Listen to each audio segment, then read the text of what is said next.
समझ रहे हैं तुम क्या कह रहे हो, लेकिन ये तुम अकेले कैसे फैसला कर सकते हो कि ज़हीर भाई का सारा कारोबार तुम संभालोगे? तो और कौन संभालेगा? मैंने ही भाई साहब के साथ मिलके यहाँ तक पहुँचाया है कारोबार को। आप तो बाहर थे, आपको होश नहीं था, हालात बिगड़े तो आप आ गए। ज्यादा बातें मत करो, हालात तुमने बिगाड़े हैं कारोबार के। यही टेंशन खा गई भाई साहब को। चुप करो तुम। हम क्यों चुप करें? तुम होते कौन हो सारे फैसले करने वाले? देखें, आप लोग इस तरह आपस में झगड़ा मत करें, ये मुनासिब वक्त नहीं है इन बातों का। क्यों मुनासिब वक्त नहीं है? यही वक्त है। आखिर पता चलना चाहिए कि बिजनेस को कौन हेड करेगा। इतने लालची और बेशर्म हो तुम सबके सब। तेरे बच्चे को दुनिया से गए हुए दिन ही कितने हुए कि तुम लोगों ने आपस में इस तरह से कारोबार पर कब्जा करने के लिए लड़ना शुरू कर दिया आपस में। मैं इसमें कब्जा करने वाली क्या बात है? अब भाई साहब रहे नहीं है, जाहिर है किसी को तो कारोबार चलाना है ना। कारोबार में फैसले लेने होते हैं, बहुत सी चीज़ें होती हैं, इसी तरह से चलते हैं। हाँ, तो ज़हीर भाई की मौजूदगी में आपके फैसलों की वजह से ही कारोबार में नुकसान हुआ है, इसीलिए तो मुझे बुलाया था ना उन्होंने। और मैं सब कुछ सही तरह से देख तो रहा था, नहीं देख रहा था?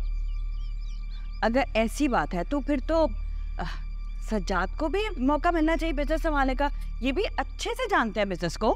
तो क्या बात? नहीं, एक मिनट, ये क्या कोई खेल चल रहा है? बारियां लगी हुई हैं, अब इसकी बारी है, अब इसकी बारी है, क्या हो क्या रहा है यहाँ पर?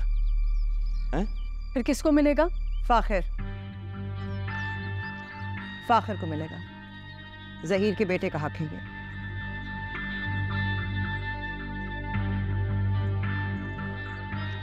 भाभी, फाखिर तो अभी बच्चा है कुछ। हाँ, अब फाखिर कैसे संभालेगा बिजनेस को? बिल्कुल दुरुस्त कहा तू। जो कुछ ज़हीर का है वो सब फाखिर का ही है, लेकिन अभी वो बच्चा है, उसको कारोबार को समझने में कुछ वक्त लगेगा, कई साल लग जाएंगे। ठीक कह रही हैं, और इसी बात का डर है मुझे। अगर आप लोग इस तरह इस वक्त ज़हीर के कारोबार को वजह बनाकर लड़ रहे हैं तो फाखिर का वक्त आएगा तो शायद कुछ भी ना बचे। भाभी, आप तो ऐसे कह रही हैं जैसे मैं सब कुछ डुबो दूंगा। मैंने वक्त लगाया, मेहनत की है भाई साहब के साथ, हम दोनों ने मिलकर कारोबार को यहाँ तक पहुँचाया है। मैं जानती हूँ हबीब, तुमने वाकई बहुत मेहनत की है। ज़हीर को मान था तुम कि तुम उनके भाई हो।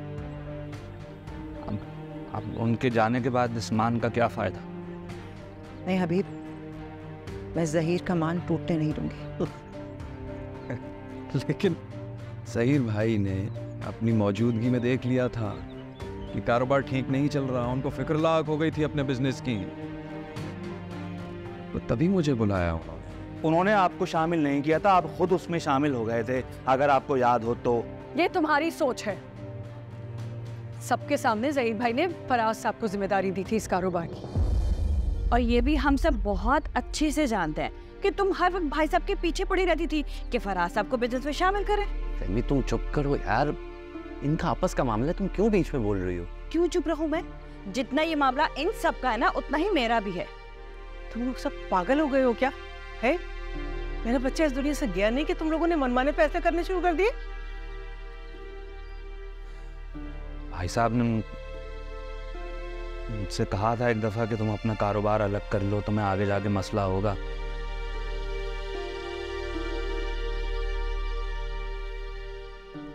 मैंने कहा मैं आपको मेरी ज़रूरत है, मैं ऐसे आपको नहीं छोड़ सकता। अब मुझे एहसास हो रहा है कि मुझे वो फैसला ले लेना चाहिए था ताकि ये दिन देखना नहीं पड़ता मुझे। नहीं अभी तुमने ठीक फैसला किया था ज़हीर का साथ देकर। तुमने वाकई बहुत मेहनत की है, और ज़हीर ने जाने से पहले अपने दिल की बात कही थी मुझसे।